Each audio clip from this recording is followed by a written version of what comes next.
Welcome back to Out of the Rough. My name is Fred Arnold, and I'm with Scott Jette. Scott Jette is a consultant with Credo Consulting, a former U.S. Marine Corps sniper, and 10 years in nonprofits and 10 years in for-profit businesses. And so you help companies consult, picking the right people for the right spot in organizations. I want to talk to you in this segment about 14 traits that you learned in the U.S. Marine Corps. That's right. As a young Marine. Yeah. That really changed your life, and you incorporate those into business. Let's talk about judgment. Sure. Judgment is an interesting one because many people will make the argument that judgment can't be taught. And if you've ever led anybody, one of the scariest things is allowing them to use their own judgment or to apply their own judgment, because you don't know if they have any. And they might make a terrible mistake, and then you're responsible for it. But judgment cannot so much be taught as it can be defined. If you can help them understand with clarity what it is you're trying to accomplish, and if you can help indoctrinate them into the way you'd want to see it done, so they're not just accomplishing your goals, but they're doing it the way you would want to see it done, they're going to start expressing the same kind of judgment you would if you were in that situation. One of the things you have to do as a leader is trust others to make a decision. And that's just put some parameters around it. Absolutely. Yeah, put some parameters. People are going to make mistakes. Yeah. Justice. Yeah, justice is a big one and often overlooked.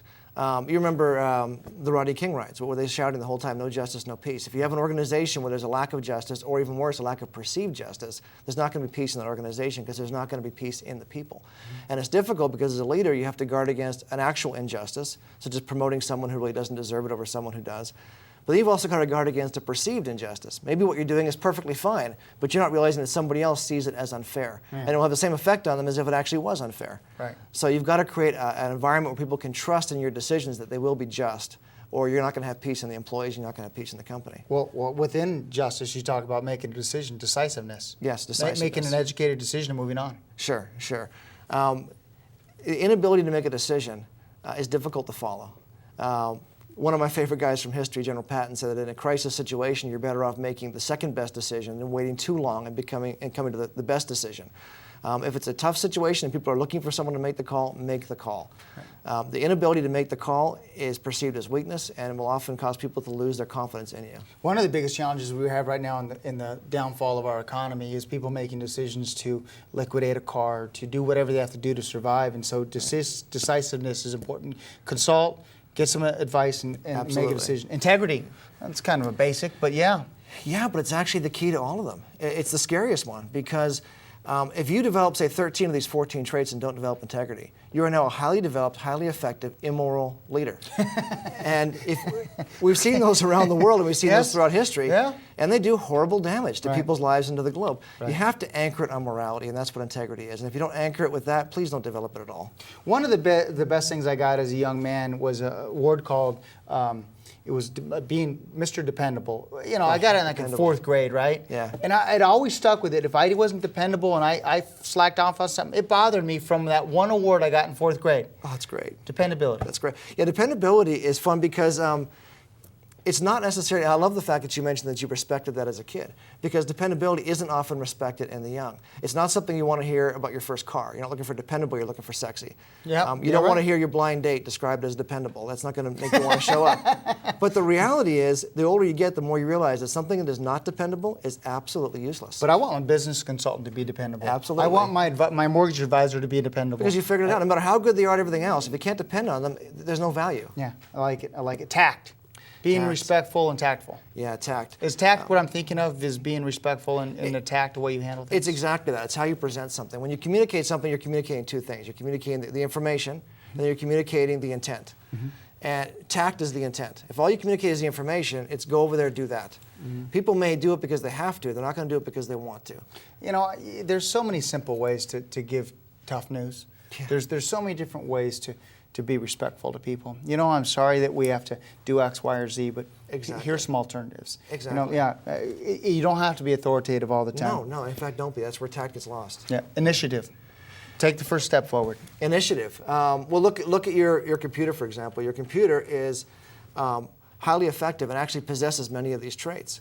But it can never be a leader because it possesses no initiative. It only does what it's told. Mm-hmm. Regardless of how smart or how much information it has access to, or how fast it is, or how accurate it is, it does nothing if you don't tell it to. Mm-hmm. So somebody that lacks initiative, that won't make that decision and take that step, isn't much good to you. The Marine Corps judges every action by initiative and judgment.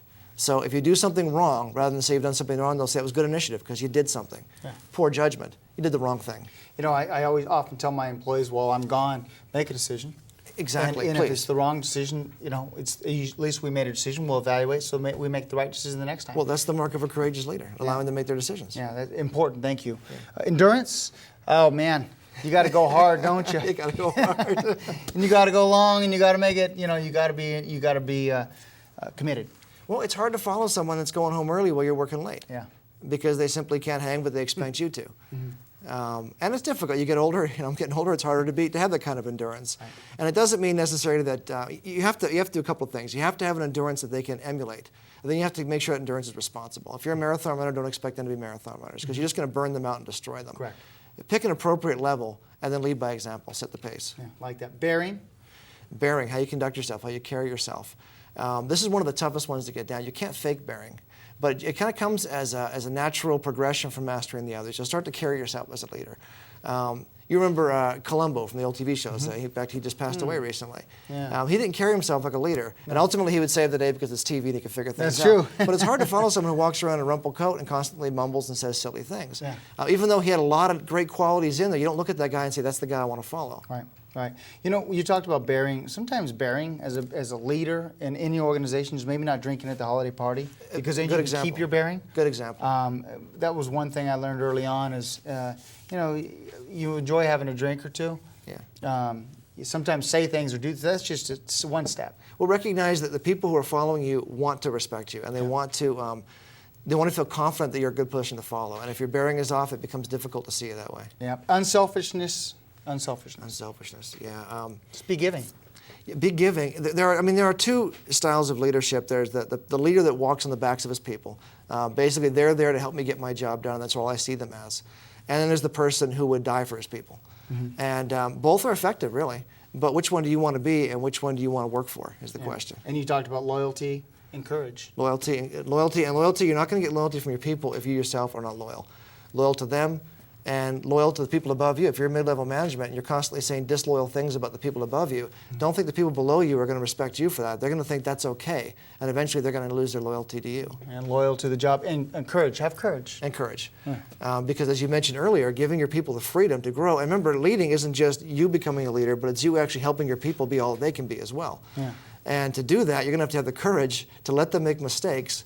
And then, as the leader, you got to take the hit for that. You can't turn around and say, "Oh, my people messed up." Right. You go, yeah, my department messed up, and that's my responsibility. Inside, you're thinking that was the buck stops with it always stops with you, and that takes courage. Knowledge, which is a given, I think we always need to seek knowledge. But I want to mention this last one. We only have about 30 seconds. Enthusiasm. Enthusiasm will get you a long way in life. It'll get you a long way, and it has to be genuine enthusiasm. The cheerleader, who's just cheerleading for the sake of being enthusiastic, people aren't necessarily, they're going to see through that.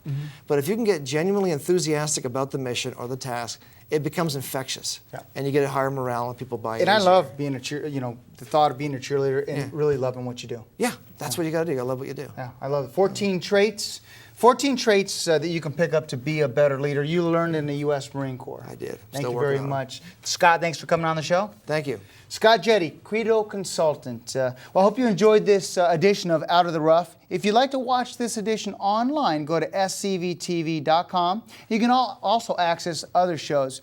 If you'd like to reach out to myself, you can email me, fred@fredarnold.com. I'll be happy to address any issues or get any special guests you'd like to see on the show in the future.